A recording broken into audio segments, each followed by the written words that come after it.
warm welcome to Peyton Manning.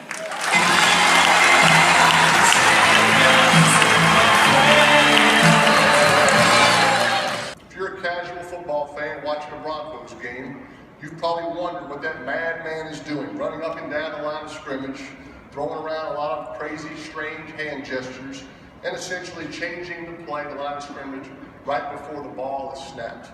And although I've become known for calling audibles, I didn't start out that way. As a freshman at the University of Tennessee, it was in the huddle that I learned the challenges of taking on football's premier leadership role. We were playing up at UCLA in the Rose Bowl my freshman year, 100,000 people in the stands, ABC broadcasting the game on national television, Keith Jackson and Bob Greasy. UCLA was unranked, we were ranked 9th in the country. This game was supposed to be a blowout. I was third team on the depth chart, not expecting to play at all that game, not even the entire season. Just kind of happy to be in the stadium that day. Well, the 7th play of the game, our starting quarterback tears his knee. He is out for the year. Our backup quarterback goes in, he doesn't do a whole lot. Coach turns to me and says, "Peyton, you're going in." Boy, I didn't think I was nervous. Looked down at all the hair on my arms was just sticking straight up. We're getting beat 21-0. Our team was not in a very good mood. And I started jogging into that huddle for the first time. And I remember something my dad had told me. He said, "Son, if you ever get into the huddle with the stars at any point in the season, it may be in the 4th quarter of a blowout, it may be in practice, it doesn't matter. You be the leader and you take control of that huddle. That's your job. You're 18 years old, these seniors are 21, 22, it doesn't matter. You be the leader and you take control of that huddle." So I remembered old Dad's advice. And I get into that huddle and I say, "All right, guys, I know I'm just a freshman. I can take us down the field right now, get us a touchdown, get us back in this game. Let's go." Big left tackle, about 6'5", 330 pounds, grabs him by the shoulder and says, "Hey, freshman, shut the blank up and call the blanket play." I said, "Yes, sir." The truth is that nobody starts out as a legitimate leader. It doesn't matter if your title is quarterback, mother, doctor, or CEO. Leadership isn't handed to you with a title. People have to earn the mantle of leadership. And leadership, boiled down to its essentials, is the ability to influence others. In that Tennessee game, that meant influencing some muscled up linemen and lightning fast receivers. Leaders have to have the passion and the ability to influence the lives of the people they lead. If you cannot influence your team, you can't lead your team. On that day in 1994, in that huddle, my attempt at leadership was an epic failure. But I've had plenty of opportunities to hone my ability to lead. And the good news is that leaders who influence, they grow continuously, and they learn to manage hardships. Over the years, I've had plenty of opportunity to refine those skills, much less to improve our standings in the marketplace. The degree of nimbleness required is simply daunting. The new word for nimble is pivot. The ability to pivot is the ability to change strategy without changing your vision. Now, frankly, I am not naturally nimble. I don't easily pivot. But my vision for myself professionally is to compete against the very best in my business at the highest level. And from what I'm told, that's exactly the standard that you hold for this organization. What didn't? I measure myself against the personal goals I set in the off-season and my team goals. And my personal goals must directly align with my team goals. At the end of the season, I asked myself 3 things. What did I notice that was different that year? What was different that was also valuable? And finally, what was different, valuable, and when mastered, could move me towards my goal?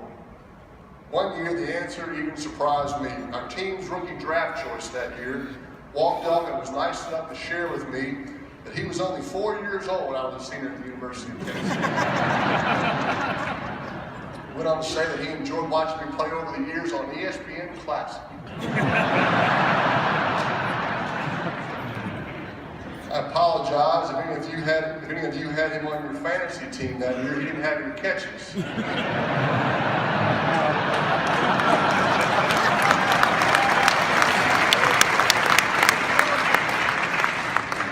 Because I didn't throw any passes to him. What did I realize, though, that was different, valuable, and that could move me towards my goal? I realized that a new generation had entered the workforce with different expectations, experiences, and even a different vocabulary. To be successful, I had to make a whole new set of adjustments to learn to lead my new and younger teammates in a significantly different way. When the 2015 season rolled around, I was faced with some new teammates, new coaches, a new system, and a whole new set of challenges. I had to slam the door on my old routines and adapt my leadership style and techniques once again. When the environment changes drastically around you, no one, including the leader, can take anything for granted. Since you're in communication, you'll understand this. There is a ferocious need to communicate more clearly, concisely, and probably more often, and hopefully without a middleman in the process. The sooner you can get comfortable communicating, sharing direct two-way communication with key people, the better off everyone is.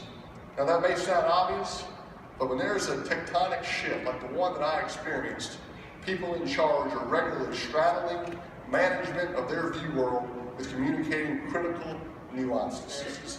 The three biggest challenges that leaders face are: one, how do I manage a new environment and people? Two, how and when do I communicate with key constituents?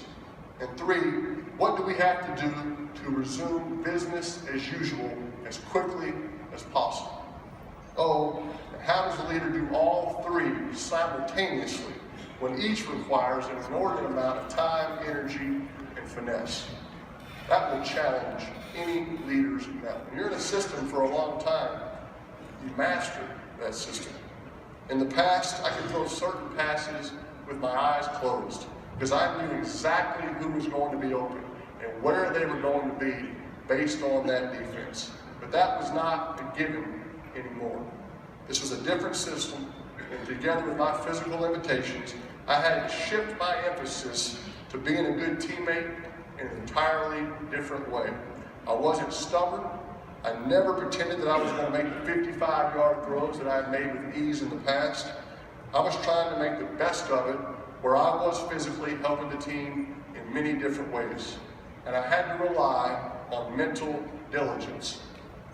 Being keenly aware of yourself, your team, and your competitive landscape is vital for any strong leader. If you're taking inventory, first focus on identifying the real strengths of your team. What are the weaknesses? Then move on to your opponents and ask the same questions. Finally, focus on yourself.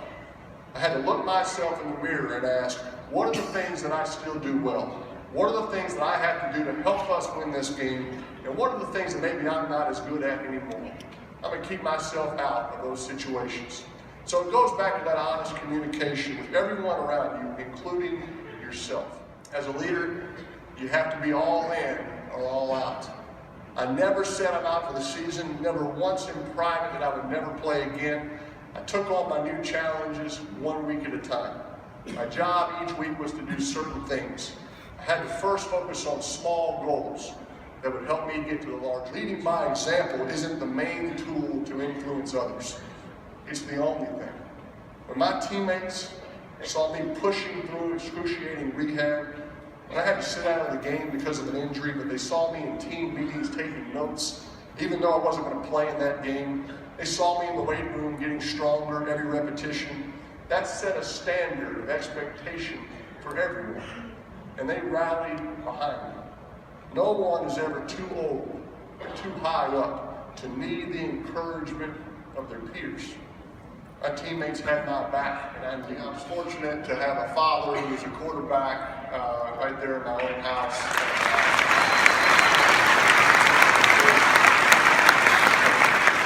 Certainly had a big influence on me, and then I got to watch him in all types of situations and kind of how he handled himself, and just he's had a tremendous influence on me. And certainly Eli and I having that same job, it's been nice to have somebody to go to and ask questions to about football, about things off the field as well. So I've been very lucky. So I've kind of kept with me over the years Tony Dungy used to always talk about no excuses, no explanations, expectations, execution. I always kind of think about that. No excuses, no explanation. Just get it done. My dad gave me a great quote when I was in high school from the great coach of the Steelers, Chuck Noll. Said that pressure is something that you feel only if you don't know what you're doing. And boy, that just applies to so many things, certainly football. So that was kind of my deal. I'm going to know what I'm doing. I'm going to prepare. I'm going to study. Do I get nervous? Absolutely. Do you get anxious? You bet. Do I feel pressure? I really try to know what I'm doing out there. Look, there's plenty of throws I would love to have back. And you always love to hit that time machine if you could, go and rewind it. It's not how it works, but I've left the field every Sunday knowing I did everything I could to get ready for that game. And that kind of gives me peace of mind tonight. Tell us what Omaha is. Omaha, I have to tell you, it was a word that the Broncos had in their offense before I got there. It actually has been in some other offenses, the Giants and the Patriots. It's a term that I have to imagine an old offensive line coach came up with. It's a 3-syllable word, and it's a trigger word to let the offensive line know that the ball is about to be snapped. It's Omaha, set hut, so they can kind of anticipate the snap. You just get up there and you're changing the play and you just say, set hut. Those guys won't be ready. So it's a trigger word. I think a 3-syllable word is important. And I think in the past 4 or 5 years, those TV mics have been turned up. Honestly, I just encourage all of you to keep doing what you're doing.